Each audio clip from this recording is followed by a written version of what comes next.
Hey everybody, this edition of Lionheart Radio is brought to you by the world's first creatine coffee. Each scoop is a full cup of a Colombian Arabica bean coffee infused with 5 grams of a creatine monohydrate. Now here's the deal, guys. A lot of people have differing opinions about creatine, and unfortunately a lot of really shitty supplement companies have tried to sell it to kids that want to get big, and they package it as some kind of steroid alternative, and they tell you if you cycle it and if you stack it, then you'll gain a bunch of muscle mass. And at the end of the day, none of that is true.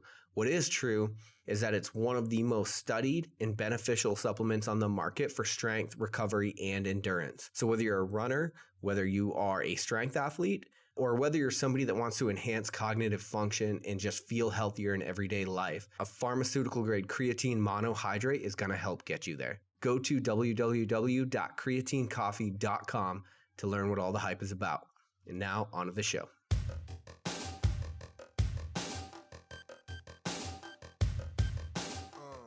All right, welcome back to Lionheart Radio. I'm your host, Rick Alexander, founder of Lou Aviv, based in San Diego, California. And today I'm here with my co-host, Claudia. Hi guys, Claudia Challoner, Doctor of Physical Therapy and nationally ranked powerlifter. And we have a special guest today, Theresa Larson. She's a Doctor of Physical Therapy, former Marine, founder of Movement RX. She has been an instructor for MobilityWOD, author of the book Warrior, an adaptive athlete coach. She's the co-founder of the Low Back Fix and mom to be at literally any moment now. Any moment. I'm going to pop. Like, we didn't know if we were going to be able to do this. Just a quick text. Has your water broken yet?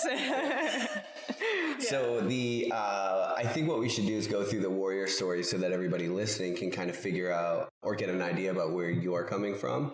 And then we can kind of move into all of the other accomplishments, if that makes sense. Yeah. Okay, cool. Sure.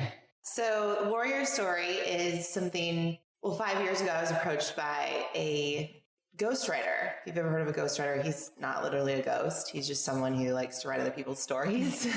He approached me when I gave a talk out in DC for the National Eating Disorder Association. And I was basically talking about my experience of having an eating disorder for the first time. This was 5 years ago. And he asked me if he would write my story, if he could help me write my story. And I was like, who are you? Yeah. Why would you want to do that and spend all that time? But he was someone who had a family member very close to him really struggled with an eating disorder, and she was a collegiate athlete.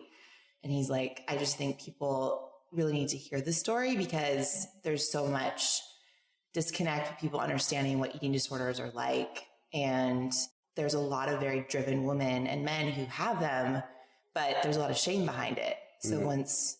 Like most of the books out there on eating disorders are how to heal from an eating disorder or more psychological help versus like testimonials. So the warrior story isn't just about an eating disorder. It just so happened that's where I hit my rock bottom and had to pick myself back up. But I was gung-ho about writing the story. And through writing the story, it really helped me heal. And so essentially, through writing the story, I realized I'm not alone in the process of going through struggles in my life and it wasn't just an eating disorder, it was a fitness addiction, which I'm sure many people listening can probably relate to. Why are you working out? How much are you working out each day? What's your purpose? Right. Do you feel good about yourself even if you didn't PR, or didn't make it to the gym that day? Or if you ate a box of brownies, would you really hate yourself kind of thing. So I know I'm not alone when I did struggle in that way. Yeah. But you're not alone in this room. No. Yeah. Speaking to the choir. So essentially the warrior story, what I wanted I grew up in a household of dudes. So my dad and brothers, I lost my mom when I was 10, and awesome family, but very, very competitive family. Went off to college, played softball, did ROTC, just basically did probably way too much more what a college student should do. I was up in the morning early, 5 o'clock, go to class, train with my softball team for 3 or 4 hours, and then train again. That's my typical day. So I would sleep 4 or 5 hours. And that was a typical day for me through college and then through my time in the Marine Corps too. So I just thrived off of pressure And I thrived off of performance, and I thrived off of being the best. Like I had to be the best. From my freshman year in college, like I had to be the best pitcher in the Big East. And I was determined to be that. And I didn't feel good about myself until I was. In the Marine Corps, I had to be the fastest, the most respected. And so I would push myself. I wouldn't mess around, so to speak. I did what I was told. Like I took my brother's advice, don't screw around, don't make friends kind of thing, and it was, and that's actually can be kind of a lonely life. Like when you live like that, because you're always, every moment you're thinking about how am I going to get better, and which isn't bad, but if you have no balance in your life and your whole self-esteem is revolved around perfection and being the best, and you don't really have any intrinsic love for yourself, everything comes off of numbers and wins and people's feedback. It's like you're going to hit rock bottom at some point. But that doesn't take away from the fact that I did have a very loving family. Like my father was single parent, paid a lot of attention, went to all my games, softball games, and just super supportive. That drive came from within. Like I, from a young age, realized performance was my identity. And so when I got in the Marine Corps, my second year as a platoon commander, right before I deployed for Iraq, I developed bulimia. And of course I was like, I didn't know it was bulimia at the time. didn't want to acknowledge. I probably knew it was. I just didn't want to acknowledge it. Yeah. Well, so bulimia, just real quick, and anorexia are different. Yes. So anorexia is not eating. Bulimia is actually you eat. So there's different options. You eat, you throw up, or you don't eat and you work out. So that's more anorexia. You don't eat, work out a lot, or bulimia is you eat and then you work out excessively. Okay. So there's different options. There's lots of different kinds of eating disorders though. Like there's obsessive compulsive, there's overeating, eating disorder. There's one that's where, for example, like if people just eat paleo and they freak out if they don't not eat paleo, like that's also, I think it's called orthexia or something like that. Yeah. But it's where they're obsessed with a certain diet. And if they go out to eat or they eat something that's not on that diet, they freak out. Yeah. So like the key is that you're operating at a huge caloric deficit. Right. Unhealthily. Well, you're maybe not, like with bulimics, you really can't tell. Because I look very fit and healthy, but I would still eat excessively. And then I have the binge purge type. So you eat and then you throw up. Is that typically the most common with bulimia? Bulimia and then binge eating disorder is the other most common. And the binge eating disorder is most common in men. Okay. But the more research I've done, and I didn't know this in the Marine Corps, I thought I was alone. Like, I can't tell anybody about this. This is stupid. Like, I have a eating problem, but that's not going to take me away from deploying or leading my Marines, right? Like, everyone has issues. This is just an issue I have to deal with. Little did I know how deadly it can be, right? And I was operating at a caloric deficit many days, but I still looked pretty normal because I was still getting some calories. You know what I mean? Yeah. And people just were like, oh, you're just really fit all the time. So the thing is, so I didn't acknowledge I had a problem, and I wouldn't because I was so driven and dedicated to my platoon. Like, I wasn't going to be that lady that had to not deploy because of XYZ. Right. I wasn't going to be the typical, what I thought, female Marine. And don't get me wrong, I have a much different outlook on female Marines now, but at the time I was like, I wanted to make a difference and I wanted to not fit into the stereotype, so to speak, which is totally BS, right? The stereotype of women can't hang, not physically fit enough. No, I was not going to let anyone say that about me.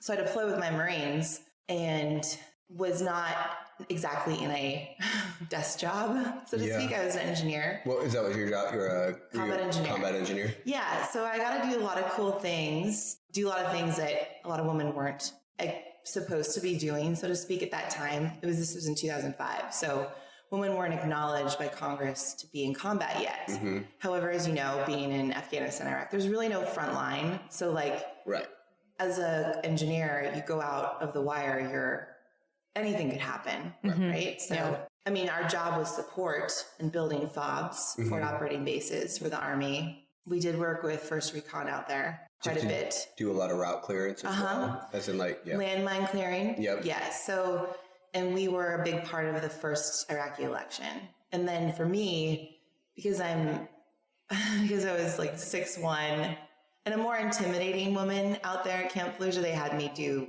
escort female terrorists. Oh. So like when the Delta Force or SEALs would capture a cell and they had a woman that they had caught too, they would bring her back to Camp Fallujah, and then I would go with the regimental commander in like the middle of the night and return her to her village. So you were part of the FST, yes. The female support team. I supported, I had women I had 2 women in my platoon, 3 women in my platoon at the time. They were on vehicle checkpoint duty. So they were really hardly ever part of our missions. Mm-hmm. It was a special case. Like for me, it was like random times the regimental commander would pull me out, and if a woman was captured, I wasn't on the female. Gotcha. I see what you're saying. No. But it was a special case scenario. Yeah. Those were special case scenarios. So I did that probably 4 or 5 times in the middle of the night. Mm-hmm. So my life out there was very intense, but also I felt very lonely, like on a personal, like it was what every Marine would want to do. Yeah. I was doing what every Marine would want to do. I just was very lonely. And because at the end of the day, like going and hanging out with my male peers, I didn't want anybody talking about me like, oh, Lieutenant Hornick, that's my last name at the time, is getting really cozy with XYZ, Right. I mean, just people talk. It's like, you just have to be, I was much more conscious of my self-reflection at the time, or how people perceive me, because I was a 24-year-old lieutenant in charge of all of these people, and I wanted to have a good reputation. Well, why do you think you felt lonely? Just because you were having to be that person constantly? Yeah, there's no time off. Yeah. And then when I go to my room, it's like, I'm not going to bring, my comrades were males.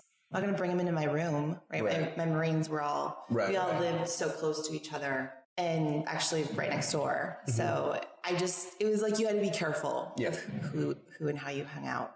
And I think for someone who was healthy, had a healthy mindset, that would have been fine. But for me, I was lonely. I missed my family. I had a boyfriend at the time who was in Ramadi, but didn't get to talk to him that much. Mm-hmm. But that was the time when that's when I really struggled with my eating disorder, when I was alone, because that was my companion. And anyone who has an addiction, you'll realize that's your companion. Mm-hmm. What do you do when you're lonely? Whether it's alcohol, drugs, abusing fitness, food, that's what you do. Yeah. Right. So I struggled quite a bit. It ended up, so long story short, after a long night of running missions for the first Iraqi election, I realized here I am in charge of all of these men and women, and I'm digging it. I'm doing well at it, but I'm malnourished. My mind is fluttering between what am I going to binge and purge next and what I'm doing with that mission. So I wasn't focused, right? And if you're in a war zone, you want to be focused. Yeah, you got to have personal shit together.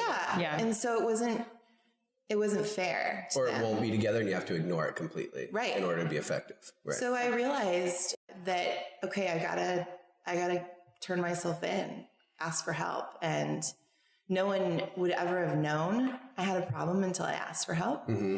So I did. My commander was supportive for the most part, but again, there's not a lot of understanding of eating disorders. So it's well, you just have a hard time going to the chow hall. It's so much more than that. It's not really about the food. It's about the fact that you can't, you're struggling with your life and handling the stress and who are you and that self-love. It goes much deeper than just the thing you're actually abusing. Eat more. Right? And empathy in the Marine Corps is not exactly. No. So I turned myself in and was listen, I need to go get actual help for this, because I don't feel like I'm being an effective leader. No one else was Theresa, you're really sucking today. What's your problem? It was more me having to step up and say, listen, I don't want to do this, but I don't think I'm the most effective leader right now. Mm-hmm. And I don't think it's fair to my Marines. I don't think it's fair to my family that I'm abusing myself like this. And I don't think it's fair to me. Sure. So I did get medevaced home by my choice. They gave me an option to stay in Iraq, but I was well, do you have any eating disorder specialists in Iraq? Yeah. Like, no, Right, don't. right. Like at that point I was like, if I'm going to get help, I'm going to get help by someone who understands what's going on with me. So I came home and it was very hard, like facing the Marine Corps, facing my family even, who are Marines, and just having to like constantly stick up for myself and be like, you know, as much as people would say, I was told I was a disappointment by my own company commander, who is now actually a friend of mine, battalion commander. I knew in my heart, deep down, that was actually an act of leadership. Like, yeah, I could have said something before I left, but I didn't. I was taking on that Marine mentality of, no, like, I'm not going to let anything get in the way, right? Like, I don't want anything to get in the way of me and my team not deploying. Yeah. But it did, like, the Marine Corps is going to go on. There is someone else there's some other lieutenant that could take my job and do just fine, right? Like, Always, yeah. And so by me being able to say, hey, I need help. This is a problem. I can't be at 100%. Like, someone's going to get hurt because of me, I think is an act of leadership. Sure. And how many things in life are that way, where the right call and the popular call are not related? Yeah. You know? So it was tough because my whole identity was, I'm a badass Marine. Nothing can mess with me, you know, star athlete. Like I really had to one, I was on I went to rehabilitation. I had to go to rehab, outpatient rehab. And I started to like look at what I wanted in my life and what kind of things made me happy and what kind of things, how would I manage this? How do I manage my life and like actually find intrinsic love for myself? Which sounds kind of funny, but super important. Like whether I'm an athlete or not, who am I and what do I want to do? Because that was the problem. I didn't know. Like I was just following people's footsteps, following what was popular, had to be badass. I had to have people tell me I was good enough, right? I didn't really believe it inside. So that's like the framework of the warrior story, is that in the end, people always saw me as this strong woman physically. But what I'm most proud of is the fact that I feel like my inner strength, like being able to ask for help and knowing that's an act of leadership and being able to slow down and like really truly ask myself, what do I want, was what made me a warrior. What makes me a warrior. It's not being a combat veteran or a star athlete or all the accomplishments, right? All the accomplishments that we just read. Like, it's not that. It's the fact that, no, I'm willing to ask for help if I need it. I'm willing to slow down, and whatever it takes to be healthy, have a healthy mind, healthy body is what makes me a warrior. So let me ask you this. If you're at the beginning of the story, you talked a lot about like what pushed you into these addictions and pushed you into these eating disorders, was the fact that like you were so focused on being successful in that role that you were playing at the time. And my question is, what are the options? Because it seems that for a lot of people to be highly successful, you almost have to adopt that single-minded focusedness. I mean, I've seen it with my business, where I'll focus so hard on the business and then my health will start going to shit, or my relationships. But it's almost so hard to get above the noise and be successful in any other way. So for people that are like, you know, driven to be successful and don't necessarily want to see their life fall apart in all other aspects. Like what is... That's a good question. Finding that balance, you know? Because I deal with it too. Like being a business owner now. I mean, when I was writing the book, I was like, wow, there are still themes there that I struggle with. Like I'm kind of always in recovery. Sure. I don't suffer with bulimia anymore, thank goodness, but there's still that hard on myself, always trying to search for balance. And I think having had some really good mentors in my life, I realized there really is no such thing as perfect balance. But being driven and being a business owner and being able to be extremely successful does come with sacrifice, but the sacrifice may be, so you've got mind, body, spirit, right? Like you're mentally sometimes really focused on building your business, and physically you're training maybe once or twice a week. Like you're not training as much as you want to, but you're still getting in maybe movement, a little bit movement every day. Yeah. And spiritually, well, what are you doing there? Are you meditating? Are you taking time for reflection each week? It doesn't have to be anything crazy. Right. But if you look at that like basically triangle of mind, body, spirit, like how are you filling those cups each day? Yep. And it's okay sometimes if it's you're focused a lot on the mental. Like if it's maybe 80% mental because you're just like, you're building something, you got to focus, like you got to keep driving, you know it's going to end. Physically, you know you need movement, but you can't work out like you want to. So the key is not to beat yourself up over that. The key is to say, all right, especially if your goal is business, like you can't be 100% at everything. You just can't. Right. Yeah. Right. Like when I was in the Marine Corps and a professional athlete, a softball player, like that was my focus, 100%. Right. Majority of the percent.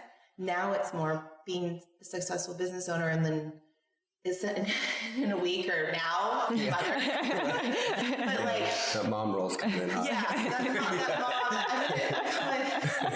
My friend Jill Miller's like, you're a mompreneur. Okay. Yeah. Anyway, so the thing is like acknowledging mind, body, spirit. None of those are going to be a perfect balance. So when you're focusing a lot on your business, which is fine, it's fun, right? You're developing something, you're getting it out to the world. Right. Like you obviously are driven. Like I think of my business as a way to impact the masses. Well, I know I need movement, but what's the minimum dose it can get each day to be healthy? Like I'll walk, do a quick CrossFit workout, but it's not going to be every day. Right. Like it might be twice a week, but I do some other kind of movement during the day, whether it's getting up between, working sessions. Like, is that ideal for me and my personality? No, but it's something. And then the spiritual side, that's also important. Whether it's you like to go to church, pray, meditate, spend time breathing, you're breathing anyway, but doing concentrated breath work. Yeah. Adding that into your day too, where it doesn't have to be 20 minutes or an hour, right? It can be 3 minutes in the morning or 3 minutes in the evening. It can be when you're sitting on the freaking toilet. Like, seriously. That sounds weird, but to hear Ujjayi breathing when you're going to the bathroom too. Yeah. Try it, everybody. It works really well. On the squatty potty? Yes. Exactly. 100%. In the squatty potty and at least 110 degrees of hip flexion. Okay. So, but I know that you have to be, as someone who's driven, you have to be okay with the fact that balance, those three components are going to shift. Right? When you go on vacation, it's going to be less mental, with work, and you're going to... Is it? It should be. Yeah. So you want to work... How's your vacation going? You want to work to that. Right. Well, let's say when you're going to the Bahamas, it's like a work vacation for you. Yeah. But it shifts a little bit. And maybe on a weekend, maybe it's a Sunday where you'd tell yourself, we're not doing any work today. We're going to focus more on the spirit. Yep. Going out for a hike, where you add movement, or going to church, or spending a little longer time doing breath work or meditation. The key is, though, that you accept that. Like you are able to accept the fact that there is no real balance, that you're kind of always shifting, but you've got a component of those three things in your day. Right. But they're not going to be perfectly cut out. Yeah. Yeah. And you're not going to be like, I'm not shooting to be a professional athlete anymore. I'm not shooting to be like the fucking most badass in the gym. I just want to be freaking healthy. Right. And I also want to run a business that's very impactful. And so the way I cope with that, right? If I was like so hard on myself all the time, shit, I didn't get my workout in today. Like I didn't meditate for an hour. Like you're constantly putting yourself down because you didn't do these things that you're supposed to do. Then your coping is going to eventually be something negative. Like I have friends that are functional alcoholics, right? They hate their life. They hate the fact that they work 8 hours, 9 hours. They don't train the way they want to, and they're constantly hard on themselves about it. And so they go to drinking because it numbs them.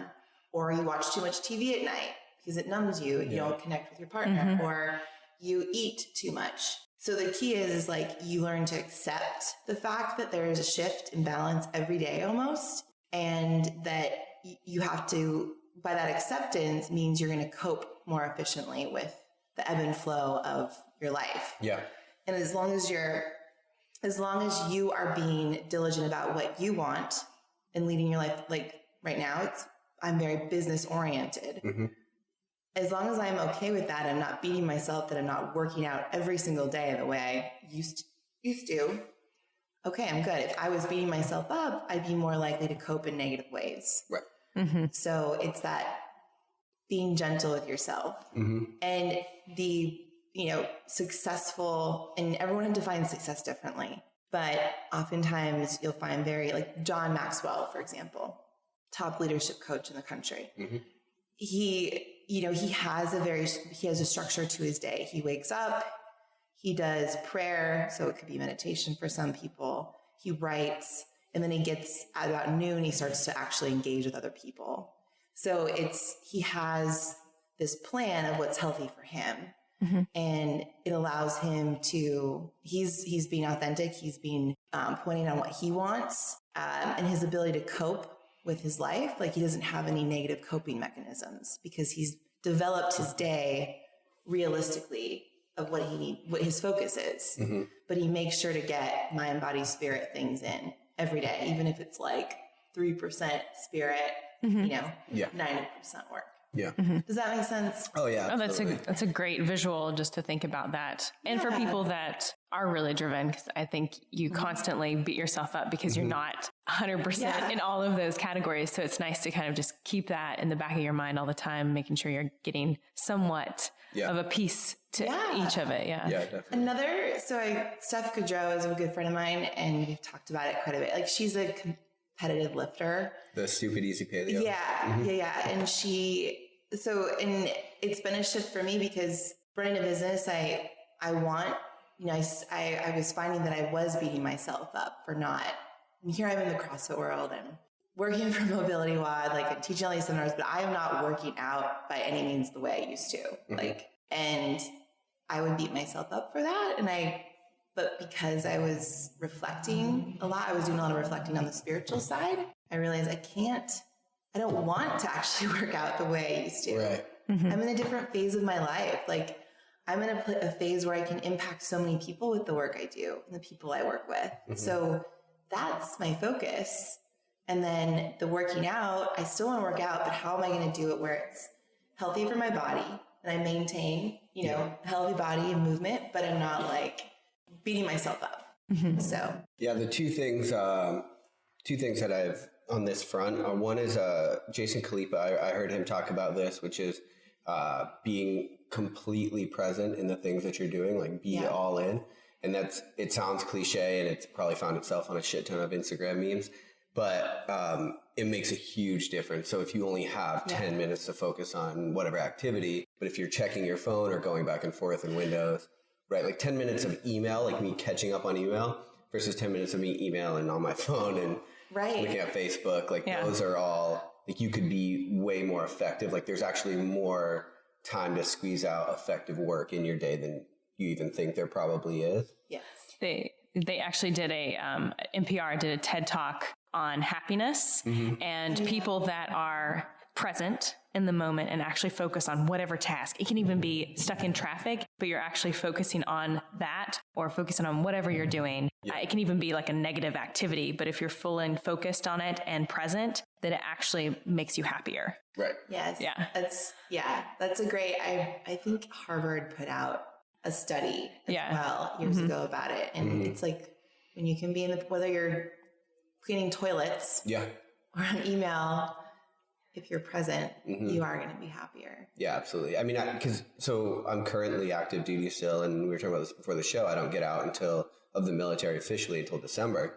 And in the military, like, I would like to think my billable hours are like pretty good for Louis V, right? But for my business, but in the military, I could give a shit. So like if I'm like pulling weeds one day, I'm pulling weeds, and that's a hard thing to stomach once I've been doing so much work on the outside. And I had to come to that realization. It's like, if you are going to do it, you just have to do it well. Yeah. And it does make a difference. It makes you happier. Yeah. All over. Yeah, totally. And then the other thing is the idea of debt. So applying the idea of debt and you can do this to relationships, or you can do it to working out. So if we just look at working out for an example, or being healthy, if you put something in, it's an asset. If you take something away, it's like making a withdrawal from your bank account. So 8 hours of sleep would be an asset. Getting drunk and passing out for 6 hours would be a withdrawal.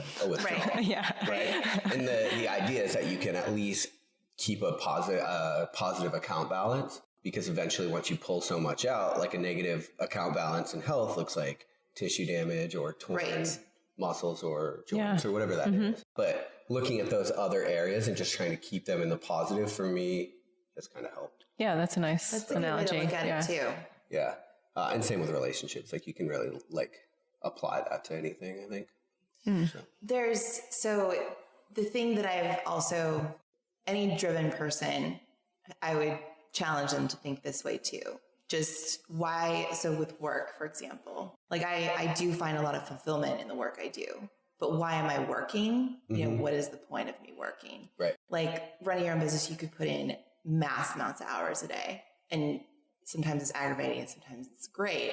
Hopefully most of the time it's great. But the thing is to think about, just like with your sport, like why are you training the way you do? What's the purpose? And for me, the purpose, and this is something just I've realized over the years of finally doing introspection, is freedom and flexibility to me are things I value very much. The freedom to be with my family whenever, the freedom to travel, the freedom to say and treat people the way I think they should be treated, and the flexibility to do that, like be able to live anywhere and actually have something that affects people. Like I don't have to be in one place to affect the masses. I can be anywhere.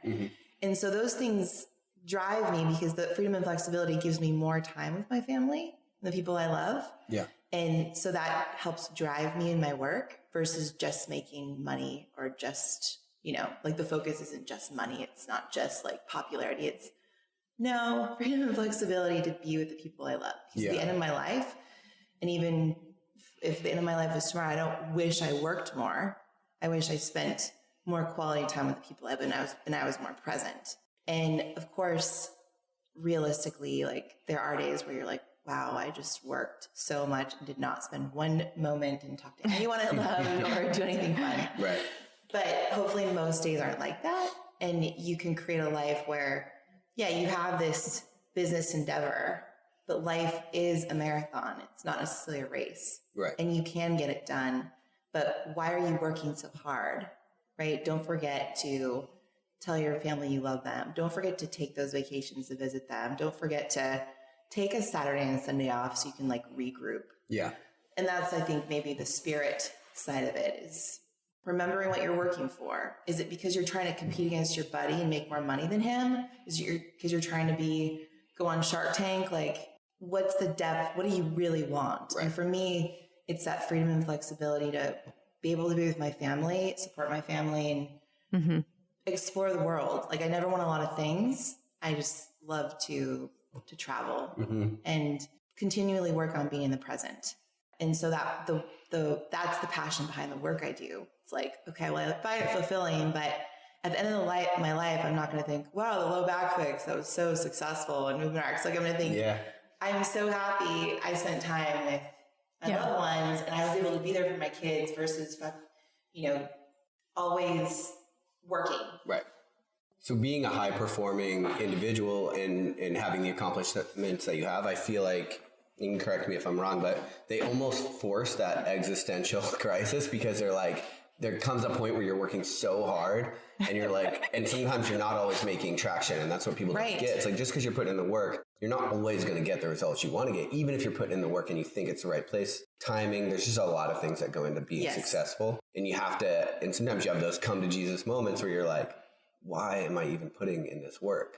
Do you love what you do? And you, as a business owner though, if you're, let's say you have a product or you have this methodology that you're working on, I think sometimes if you're not exactly business minded, which I think most entrepreneurs really don't start that way. Right. You start because you love what you do. Yep. And then you realize, holy crap, there's so much to learn about being an entrepreneur. Right. But I think the key is brain fart. You're going to want to edit this part out. Yeah, no problem. I had something really profound to say. So if you have this product or this thing, it might take a few years to actually be what you consider successful. Yeah.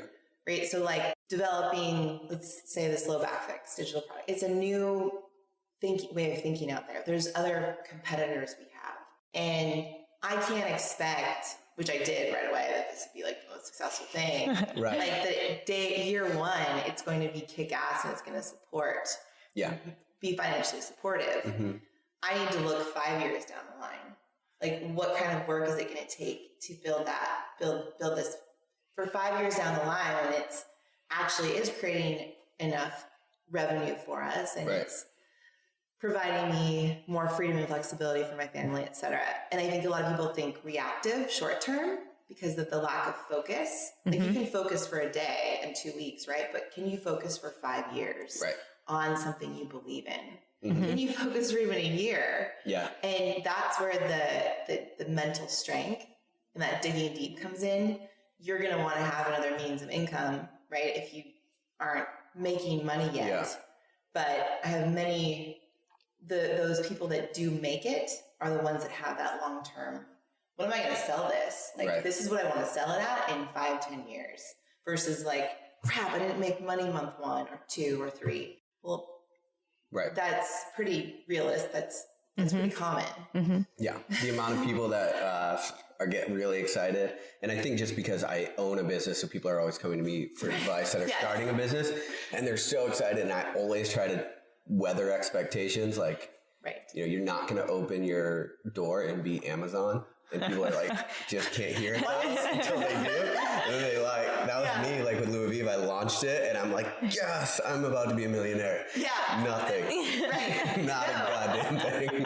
It's actually, I get similar stuff too with practitioners or coaches that are looking to start their own thing. And it's exciting because like as a PT, we don't get a lot of business training in school. Right. And like zero? We get it with like 20 other classes we're taking in one time. So it's really not And I think whatever I learned in that class was like, don't. In and out. Right. Yeah.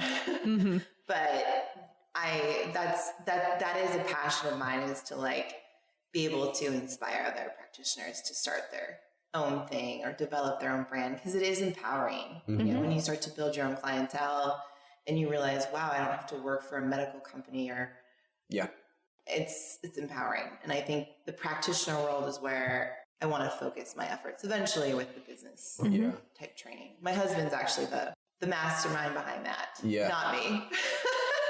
Well, so like thinking about, I guess, long-term plan, knowing that things aren't going to be successful right off the bat, making sure that you know your why and you have that purpose in what you're doing and you love what you're doing, I think is going to help you be able to focus long-term versus just really wanting to get into it for the money. Maybe you kind of like it. Your why isn't very clear. It's going to be really hard for you to set into it like long-term, I think. But. Yeah, and I completely agree. And having something, so you guys are probably very similar, something that challenges you. So like you can love it, but like for me, it has to constantly grow. Like that's why being a PT, like if I were just to do one-on-one care, I mean, you've heard this, Claudia, many times. I would go crazy. If that was just what I did, and I did almost go crazy. Just admit it. I didn't last in a clinic for very long. But that's why realizing, wow, what can I do with my mind? Like there are other things I can do. I can work with strength coaches. I can coach adaptive athletes. I don't have to just be in rehabilitation. Oh, what about this digital online? Like Riding Warrior really opened my eyes to the digital world, which is very daunting. Yeah. But it's very cool because you can reach people in freaking Saudi Arabia. Across the world that are be using your programs and helping themselves. And is it the perfect program for them? Nothing's perfect, but it's going to help them maybe much more than what they're getting. Yeah. And so it's kind of cool to see, to love, the love for helping people heal, which is why I became a PT, like understanding physically how to help someone heal, but then realizing, well, I don't have to just do it the way society thinks I should just do it. I can do it other ways, which is really cool. Right. And that's been really empowering for me. Something you alluded to a little bit ago was that Because I think if people are trying to figure out their why, that's a very daunting thing to do. Like, why am I on this earth? Like, that's a question that like really you can't answer. Why do I exist? Yeah. On earth with a billion people. Yeah. But what you talked about is the things that you value. And that's a much more tangible way to go about it. So like you say like, I value the, time, mobility, and freedom to do these things, like spend time with my family. So when you figure out these things that you value, I think it makes it a lot easier to figure out that why. Yeah. And the why changes too. I couldn't exactly profoundly say my why right now to you guys. Sure. But knowing what I value when I'm working for and why I'm working for it is I can like the freedom and flexibility, because that's what drives me each day. And the fact that I get to do things I love. I mean, to say that I love every minute of it would be lying. But the fact that the majority of what I do is very fulfilling, and I want my kid to see that, that drive. Yep. I want my kid to experience the freedom and flexibility that comes with being focused and having their parents do something they love and work together. So maybe the why is just being the most healthy human being I can be, to be more impactful for others. Like I have this kind of, I guess it's part of my warrior brand. It's the lead you first type thought where I do care about other people a lot, and I do love helping people, but I need to take care of myself too, so I can be that much more effective for my family. My relationship, my relationship with my family, my husband, my child will go down if my whole why is around helping others. Right? I actually want to be able to help myself and be healthy so I can therefore help others. And that there's an ebb and flow to that from the fact that I am very driven. So I'm always having to kind of keep myself in check. Yeah. But I would say that's the closest thing to my why, is being as healthy as I can possibly be, because I know with the way I am driven, no one can ever take away my work ethic and passion. But if I'm healthy, I will impact many people. I know that. If I'm not, I will not. Yeah. And that gives you purpose. Yes. And animals need purpose. Right. And I think depending on how developed your cognition is, depends on what that purpose, how complex that purpose can be. But you just having that gives you a purpose. Yeah. And the problem is, I think so many people have these, I don't really know what it is, but I think a lot of people, they wind up successful and they can't always put words to how they got there. So then they say shit like, do what you love and you'll never work a day in your life. Yeah. Right. Yeah. It's like, no. It's like, right. What? Dude, that's not true. Right. Talk to John Cena. Like, I love hearing his story. Yeah. I hear it through Anders. Like, not that I talk to John Cena all the time, but the guy, it's a hustle. It can be a hustle, and there's ups and downs. It's the focus that you have though, through those ups and downs. And I think it's total BS. Like, do what you love and no, you're going to have to work. Yeah. Like, you're going to have to hustle. You're going to cry. You're going to laugh. You're going to hate somebody. There's a lot of things in society like that. And it's like, we have to figure out a way around that, because, Tim Ferriss works 60 hours a week on the 4-hour work week. You know what I mean? Exactly. It's just like, we need to be realistic about what's happening, Yeah, totally. Yeah. On top of that, like, people get really focused on actual attainment of something instead of the process to get there. Right. And that's where the journey is key. That's something that each year, my husband and I each month sit down and look at how we do things. But again, like, also once a year, we do like a huge dig into like vision and goals. And we've done that with our team too. And it's just, but each month, like, I'm thankful that we're doing it each month now too, like reassessing. Yeah, like, actually cool. In our baby room has our family planning board. Yeah. So the change of table, I'm like, here, Viking baby, this is what's going on in our life. Yeah. What are you going to contribute? But it's been good because we've literally had to adjust our sales many times, even this year, is this working for us? This isn't working for us. This isn't making us happy. Not that we would be happy 100% of the time, but how are we going to adjust this to make it better for us? Yeah. And also make it more inspiring for people that work with us. So I think that constant reflection in looking at your goals and visions help you stay on a path that's authentic to you and that allows you to get excited about what you do at least 70% of the time. Right. Is what you need to stay focused. Right. Like, you want to wake up excited. I do believe that. Like, I believe that you do need to wake up the majority of days and be like, all right, I like what I'm doing. I'm ready to get after it. Mm-hmm. If you wake up on the wrong side of the bed, whatever. But I like that concept because there have been times months where I haven't woken up inspired and I'm like, what needs to change?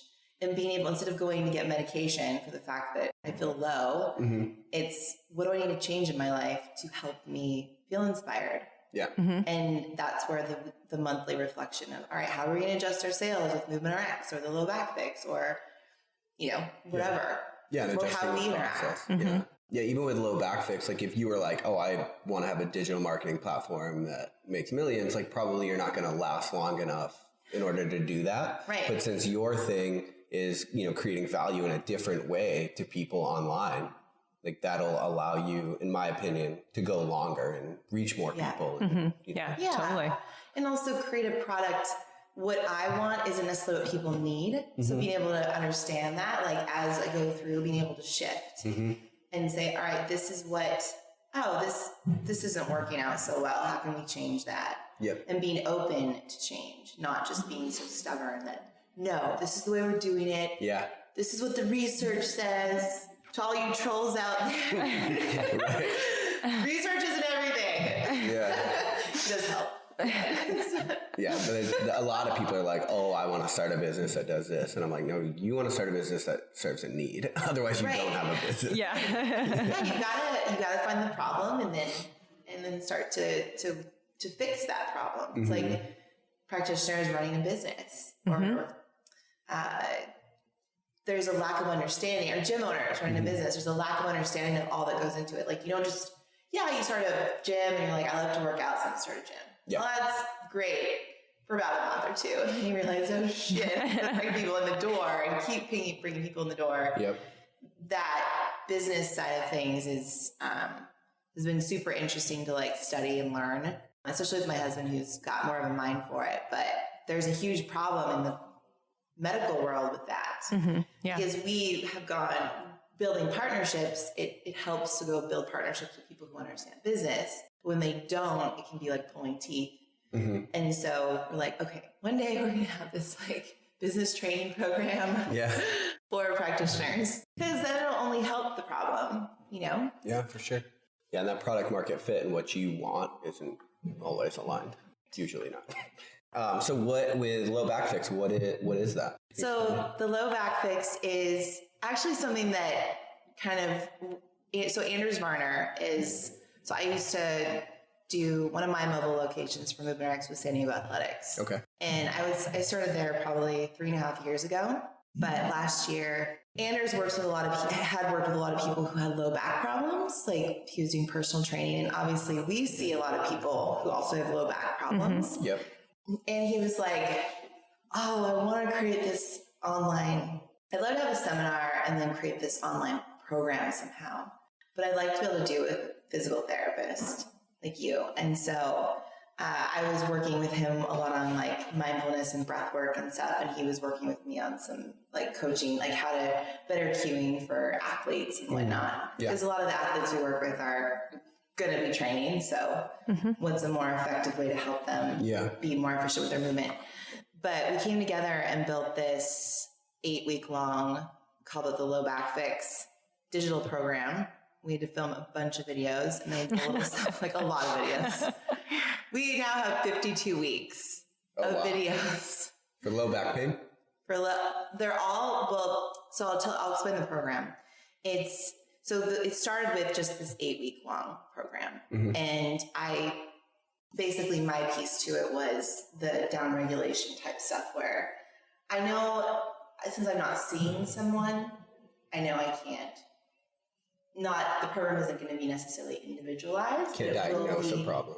No, but what I did do is pull from different assessment styles that I learned from, like MobilityWOD, Gray Cook, Gary Gray, and put together a very simple assessment where people can evaluate themselves. So there's like 7 techniques. It involves standing balance, eyes open, eyes closed, sit to stand without using hands and knees, extension, flexion, rotation. Just like basic range of motion assessments. Motion that you should have that also create spinal health too. Like if you have these and you have them in the quality that we want, like your spine technically should be healthy. Okay. But most of the population is not optimal. But what it does is, so they go through, the initial part of the program is, in terms of my piece, they go through this assessment. They take themselves through it. So they learn where they're limited. And we have an online Facebook group that we created so people can post videos or stuff if they have questions. But they take themselves through this assessment and then they learn, oh, wow, I can't touch my toes, right, without bending my knees, or my rotation left is worse than right. And is it going to be the same as working with a PT? No, but it's at least they're like acknowledging the fact that they understand that they're missing range, you know, versus someone telling them. And then from there, depending on how they score, so you get scored on your assessment, they follow a certain track of like mobility or stability drills. Okay. So based on what you think they need based on that assessment. So yeah, because the majority of low back pain is insidious, like, which means basically doctors don't know where it's coming from. They just know it's more of a lifestyle. So Daniel Lieberman in the book, History of the Human Body, the majority of low back pain is not something that happened because of a trauma. It happened just over time, poor posture, poor movement pattern, can totally be prevented. And I think he mentioned 8 in 10 adults have insidious back pain. There is, of course, the people that have been traumatized and have had an accident and have back issues. But the majority of things can be fixed from better movement, improving mobility, improving stability. So based on the assessment, you go down a certain track, and there's 2 different tracks. And then each day of the program, which is a 4-day program, you do about 15 to 20 minutes of that specific mobility drills for, let's say, your hips or your thoracic spine, or stability drills for your low back. We do work the entire body on the low back program, even though it's called the low back, but we focus on the key areas that would be impairments that I find in the clinic. So hip mobility, flexion, extension, rotation, thoracic rotation, flexion, extension. Yeah. Right? The inability to have a nice C curve when you bend over and touch your toes. The C curve meaning like a nice rounded spine versus flat in the low back, flat in the upper back. So that's my piece, there was a lot of thought that went into it. Like you can't give everyone an individual mobility program, but you can definitely have them do that concept that Kelly Starrett talks about is maintenance, right? Like you can work on stuff. And if you're more immobile, there are certain things you should work on daily. And if you're more unstable, like you bend over and touch your toes, you can palm the ground, but you have no tension in your hamstrings. Well, there are things you can do for that. And a lot of it's connected through breath work, like learning how to breathe appropriately. And Anders' part is basically basic movement patterns. Hinge, push, pull, squat, carry.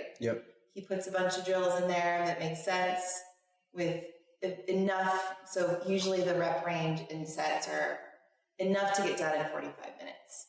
And 4 days a week, it's a slow progression, like kind of taking on a Christopher Summers approach where I don't care if it's boring. You will do it in a slow progression, because the problem with society is people just want to jump right back into what they've been doing at the same speed they were doing before they were injured. And it's like, you don't even have a foundation yet. Right. So that's where we started with the 8 weeks, and then did one seminar, and we realized there's something to this. And then we started to build more weeks up to 52 weeks. And then we built a shoulder and knee program, which isn't public. It's only for like corporations, for like, I want all 3. We're going to make them public at some point, but right now the low back fix is that's the biggest epidemic in our country. Pain. So we're kind of testing the waters with campaigns now, and marketing campaigns, and how to get it out to the masses. And so far it's growing slowly but surely, like the way it should grow.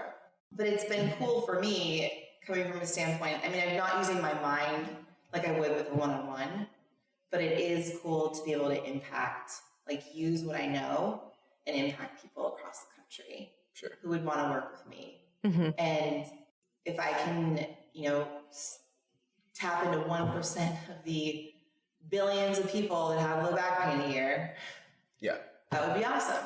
Yeah. Especially if they learn something about themselves and learn to be more mindful. Like, we don't just work out on the program too. Like, I throw in some meditation, like put a candle in front of me, sit in a gym and do some breath work. Like, it's not just, it's kind of funny, actually. Well, the body's not 50 pieces working autonomously. Right. It's all connected. Yeah, totally. So it's been a cool project, and I really enjoy working with Andrew's pair as part of the project too. So, and Claudia is also a consultant for the physical therapy side, which has been nice. Because we get all sorts of questions, random questions, and having a child here pretty soon, I don't think I'll be able to tackle all of them. But it's a cool community. Like, it's been pretty empowering for me, because I'm like, I had no idea in PT school that I would be doing digital work with people. I wasn't even thought. So why not? So Lionheart kicker. So we're going to go for it. All right. Yeah. So if you could give one piece of advice, and it was guaranteed that everybody in the world would hear this piece of advice, of course they wouldn't all take it, but they would hear it. What would that advice be? I would say my one piece of advice is take time to slow down each day and do some reflection, whether it's in the morning or at night, or walking slower to work, or just slow down. We're such a driven, well, at least in our country, we're so driven. But when you do go slower, you pay more attention, and you're more thoughtful. Maybe it's even in a meeting, like you take time to take a breath before you lash out at somebody. Yeah, sure. It would make the world a happier place. I think if people would actually slow down. And that goes for movement and mindset. So when you slow down your mindset through breath work, you make better decisions. And when you slow down your movement at times to work on movement patterns, your body will adapt. Nice. So I agree. Yeah, 100%. Yeah. So for people that are listening and they want to support what you're doing and follow along with your journey, how can they do that? So they can check out Movement RX, which is movement-rx.com, or the Low Back Fix, which is thelowbackfix.com. If they want to look at Warrior, it's on Amazon, but it's drteresalarson.com too. Nice. So. And we'll link that up online. Cool. Perfect. Yeah. Thanks so much, Theresa. Yeah. Thanks, you guys. It was fun. Thanks for listening to Lionheart Radio. Subscribe on iTunes and Stitcher Radio. And don't forget to give us a 5-star rating for all of your supplement needs. And for show notes, visit luaviv.com.